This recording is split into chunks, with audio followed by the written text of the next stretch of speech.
creation. But it says things are going to be different about how I'm going to relate to you. This evil and sin that's in the world, I'm going to relate to it a little differently now. I'm going to let it happen, but I'll put limits on it. Sin and evil will be a part of this new creation. And don't we know it?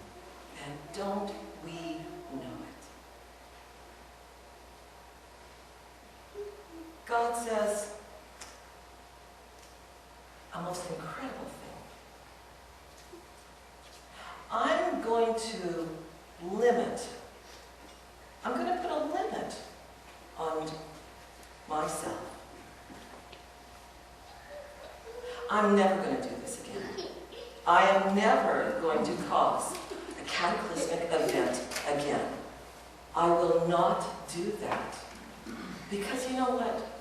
You are my good creation. And in this remnant, we'll start again. We'll start again. And one more thing that we learn about this God who is all in all is that this God has a grieving heart. This God is a God who says, I'm willing to suffer. Because you see, I think God just thought, if I switch things up so that you guys can't possibly sin, if I created a whole new creation, but see, I already created you in my image. I gotta let this creation go forward. And it's going to grieve me. And I'll take that on. I'll take that. Can you imagine that you've got a God who says, I'll take that grieving on? This is one of our foundational stories about the kind of God that we have. A God who says, I will grieve. I will suffer your sin. Because I just love you so much. I'll keep calling you. I'll keep calling you back. And you know what? Just in case you don't hear me, I'm going to give you something you can see. And God gives it doesn't give the rainbow. The rainbow's always been there. It gives new meaning to the rainbow as a sign that if you think I'm far away, that if you are afraid of what's going on in your life, you'll see a rainbow, and it'll be a sign that you know that I'm with you, and I will never allow the destruction of the world again. That part of God allowing sin and evil to still exist in the world is a part of the journey that we have. That inclination of our hearts. But within that, there's the promise. We have all kinds of signs.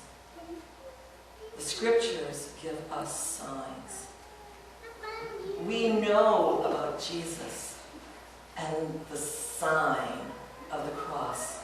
We know that that sign tells us that Jesus, God so chose to enter into time with us in human form so that we might know that, well, a whole pile of things.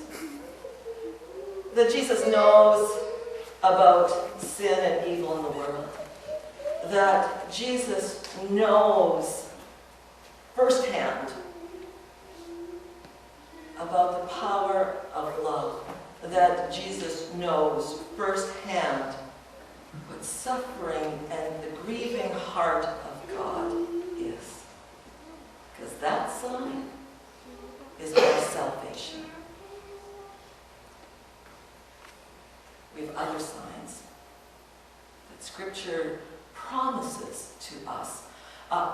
Signs that are eternal.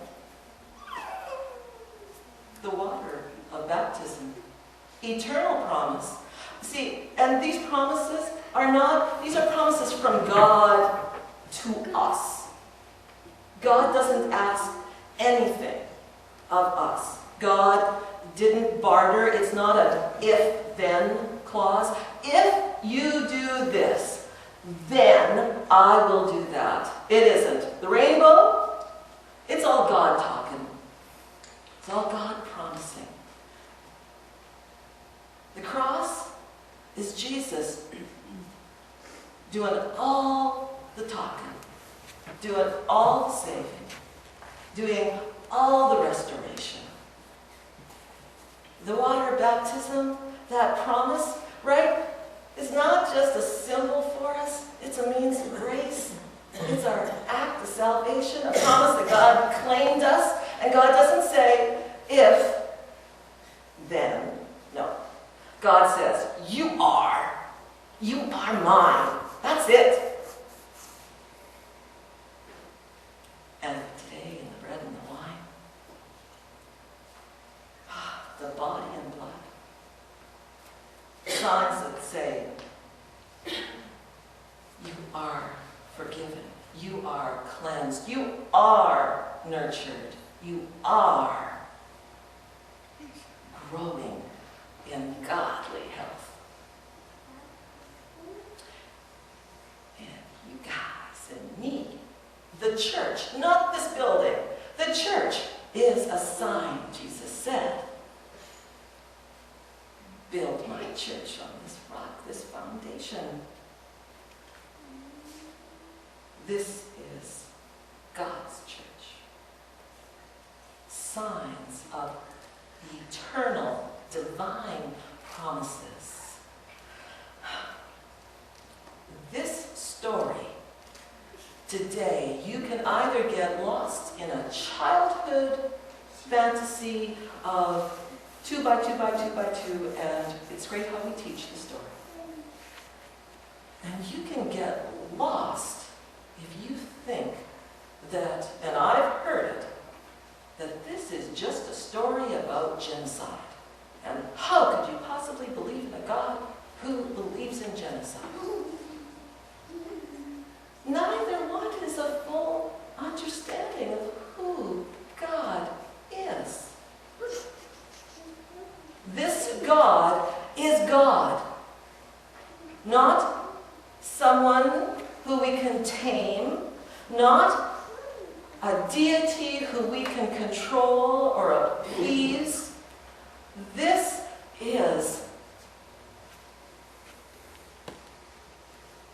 the supreme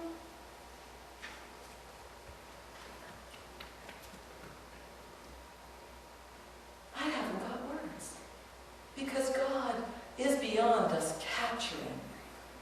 But just know that the moment that you want to try and dumb down God, God won't have it. God says, I burst out all over the place. And I cannot be controlled.